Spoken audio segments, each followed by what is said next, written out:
دجال کو دجال رہنے دو. ہر نبی نے یہ حقیقت, لوگ کہتے ہیں دیکھو ہر نبی نے اپنے دجال سے ڈرایا نا اپنی قوم کو. میں نے کہا بالکل ٹھیک ہے. نبی صلی اللہ علیہ وسلم نے بھی دجال سے ڈرایا, بالکل ٹھیک ہے. دجال آئے گا, حضرت عیسیٰ قتل کریں گے, دجال جنت بھی دکھائے گا, جہنم بھی دکھائے گا, بالکل صحیح ہے. یہ باتیں صحیح حدیث سے ثابت ہیں. لیکن آپ کو جو چیز سمجھ میں نہ آئے وہ دجال بولو. جیسے آپ کو امریکہ سے اگر دشمنی ہے, دو بندے گلی میں لڑ رہے ہیں, یہ کس کی سازش ہے؟ امریکہ کی. بھائی امریکہ کی سازشیں ہم مانتے ہیں. آپ کے گھر میں جو لڑائی ہو رہی ہے اس کا امریکہ سے کوئی تعلق. ہر چیز امریکہ کے کھاتے میں مت ڈالو.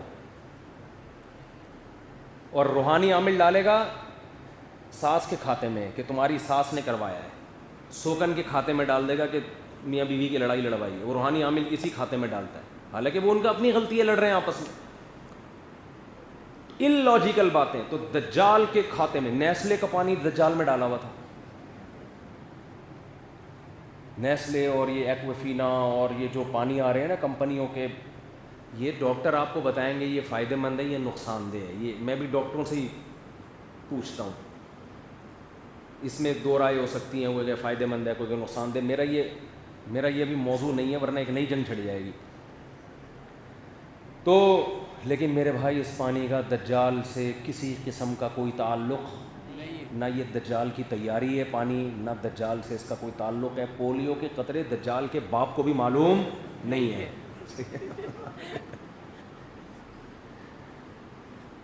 دجال آئے گا نا, آپ بولو گے پولیو, کہے گا یار یہ تو مجھے پتہ ہی نہیں. جیسے معین اختر کہتے ہیں میرے ماموں نے جب پولیس بلوائی, مالک مکان نے جب پولیس بلوائی نا, ماموں کرایہ نہیں دے رہے تھے. وہ کہہ رہے تھے کم بخت پانی کیسا آ رہا ہے تو ایک لوٹا بھر کے دکھا دے نلکے سے. تو جب کرایہ نہیں دے رہے تھے تو مالک مکان نے جب پولیس بلوائی تو میرے ماموں نے پولیس کے ایسے ایسے پارٹس کو گالیاں دی ہیں کہ پولیس والوں کو بھی ان پارٹس کا علم نہیں تھا. وہ مجھ سے پوچھ رہے تھے بھائی یہ والے کون سے اعضاء ہیں جسم کے جن کو یہ گالیاں دے رہے ہیں. کہہ رہے ہیں پتہ نہیں, میں نے خود پہلی دفعہ سنے. تو جیسے معین اختر کے ماموں نے پولیس والوں کے جن پارٹس کو گالیاں دی ان کا پولیس والوں کو بھی علم نہیں ہوتا. اور واقعی آج ایسے ایسے پارٹس کو گالیاں دی جا رہی ہیں جو آدمی میں ہے ہی نہیں. بعض ایسی گالیاں ایسی ایسی چیزوں کو دی جاتی ہیں جو ہے ہی نہیں. بلب کے رشتہ دار ہوتے ہیں بلب کے رشتہ داروں کو گالیاں. بلب کی نہ والدہ ہوتی ہیں نہ ہمشیرہ ہوتی ہیں. لائٹ چلی جائے تو لوگ کیا کرتے ہیں, بلب کے رشتہ داروں کو گالیاں دیتے ہیں نا. کیا خیال ہے بھائی؟ تو بلب کے تو کوئی رشتہ دار نہیں ہوتا, لیکن بلب کے رشتہ داروں کو گالیاں. تو خیر, تو دجال جب آئے گا تو ہم اس سے پوچھیں گے یہ پولیو کے قطرے پلانا آپ کی سازش تھی, یہ کرونا آپ نے نکالا, کرونا کی ویکسین آپ نے نکالی, اور نیسلے کا پانی آپ کا پیدا کرتا تھا. کہ بھائی ان پارٹس کا تو مجھے علم نہیں. بولو, کہہ رہے یہ تو ہم نے خود پہلی دفعہ سنا ہے. کہہ رہے میں جتنا برا ہوں نا اتنا ہی رہنے دو, جتنا برا ہوں وہ میرے جہنم میں جانے کے لیے کافی ہے. دجال کہے گا اسی پہ خدا مجھے جہنم میں بھیج دے گا جو میں کر رہا ہوں, لیکن وہ جرائم میرے کھاتے میں مت ڈالو جن کا مجھے علم ہے ہی نہیں. تبھی وہ پولیس والے کہنے لگے ہوں گے نا کہ بھائی ایسے پارٹس کو گالیاں دو جو ہمیں معلوم تو ہے تاکہ ہم ان پارٹس کا دفاع کر سکیں. ایسے پارٹس کو گالیاں دے رہو جو ہے ہی نہیں تو ہم دفاع کیسے کریں اس کا. ان لاجیکل باتیں, ان لاجیکل کام. نماز اللہ اور بندے کے تعلق کا ایک ذریعہ ہے. نماز برائیوں سے بچاتی ہے, نماز مصیبتوں سے بچاتی ہے, لیکن مصیبت سے بچنے کے اسباب پہلے اختیار کرنے پڑیں گے, پھر نماز کے ذریعے اللہ سے تعلق قائم کرنا پڑے گا. نبی صلی اللہ علیہ وسلم نے فرمایا نماز کی حالت میں سانپ نظر آئے سانپ کو مارو.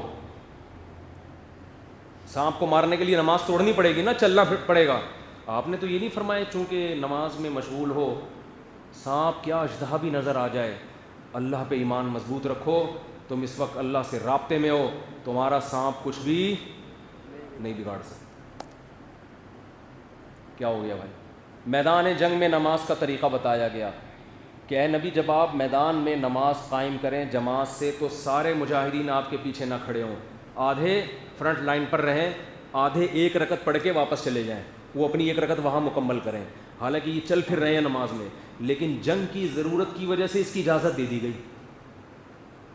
کہ وہ ایک رکعت وہاں مکمل کریں, پھر وہ والا فریق یہاں آئے گا, ایک رکعت نبی کے ساتھ پڑھے گا, اگلی رکعت اپنی یہاں مکمل کرے گا, تاکہ سب کو ایک امام کے پیچھے, نبی کے پیچھے جماعت نصیب ہو جائے, لیکن میدان ہاتھ سے نہ جائے. اور اس دوران قرآن کہہ رہے اسلحہ اٹھا کے نماز پڑھنی ہے تم نے. سورہ النساء.